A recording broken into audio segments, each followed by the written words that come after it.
How would you say your recruiting process went from the very beginning to where you are right now? It was definitely a fun experience. It was almost like, I don't know, like playing NCAA football. The video game was like how they all come at you and they tell you different things, stuff like that. So it was definitely a fun experience. I enjoyed almost every moment of it. It got annoying at points, but I mean, sometimes, like my dad always said, that's a good problem to have. So, I mean, it was definitely a cool experience, and I would definitely try to do it again if I could. What was kind of the first moment that you were like, oh, all right, this is happening. Like, there's somebody in the office to talk to me here today. Like, what was that like? So the one day I came down, normally like West Virginia came and Quantel was already in there, or Kentucky would come and Quantel was already in there. But one day I came and it was Syracuse, and I'm like, wait, Quantel's not here. So I'm like, oh, they're here for me. Like, so when they offered me, they were my second offer after the day after West Virginia, and it was like, oh, Syracuse is here for me. Like, I don't leave Quantel. Now, Quantel did, I believe, had the offer, but they talked to me personally and not just a room with Quantel and me. So it was like, I knew, like, oh, people really interested. What's the kind of feeling, I guess, as you kind of get to the home stretch of the process? It's nerve-wracking because knowing that I could possibly be far away from my family and not being able to come back every weekend or go home after every school day and living on my own. I mean, my mom and dad, they prepared me for that type of moment, being able to live on my own. But, I mean, it's just being nervous about actually leaving my mom and my dad. How much is that, something that you've kind of leaned on them to talk about and talk through?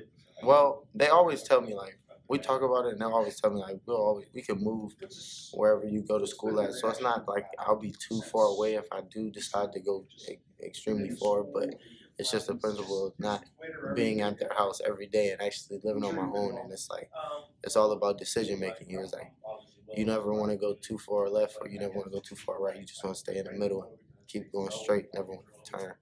It was like, it's going to happen, but you try your best to go straight. What do you feel like are the things that are important to you when it comes to fit or just what you're looking for?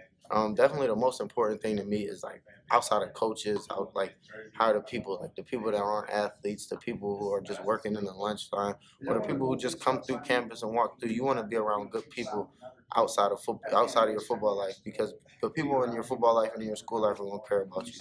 But definitely being outside of football, how they're going to treat you. What are the places that you've kind of felt that connection the most? I've definitely seen it down Virginia Tech, how people care about not only athletes, but a normal person walking down the street that might just attend there. Even if you don't attend there, they all care about each other and they're all there together.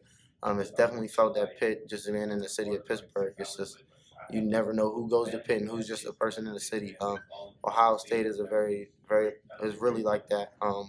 Syracuse, for the most part that I've seen, I haven't really been off campus, but for the most part on campus, everyone is like, they're real cool, they're real close. So those Indianas like that, those schools like that. How do you deal with outside noise, whether it's random people on Twitter or people you see at the gas station, or just people like, oh yeah, you should go? Like, how do you kind of not take that into account or put that stuff aside? People are gonna be fans wherever they go, and like I was once a fan, so I know growing up, like I wanted to see Drake go to my dream school. So it was like, I know what it's like to be that person, and I know what it's like to be me. So you got to step in their shoes and be like, you definitely would want to see as a fan a good player go to your school because you want your school to do great. So I mean, I just look at it like they're a fan. They want to see me be great at their school, but at the end of the day, it's about what I choose and where I want to be. What's the next step for you? I'm definitely taking my probably two or three officials. Not sure on the third one, but definitely a toss of like 2 or 3 officials and committing in January. Do you know where you're going for those officials yet? Pitt is definitely one, and then Syracuse or Ohio State or Virginia Tech, one of those. I'm not going to take all of them, but because I don't have enough time, but definitely one of those, or Indiana, one of those. And then you decide right before signing day sometime? Yeah, probably in early January.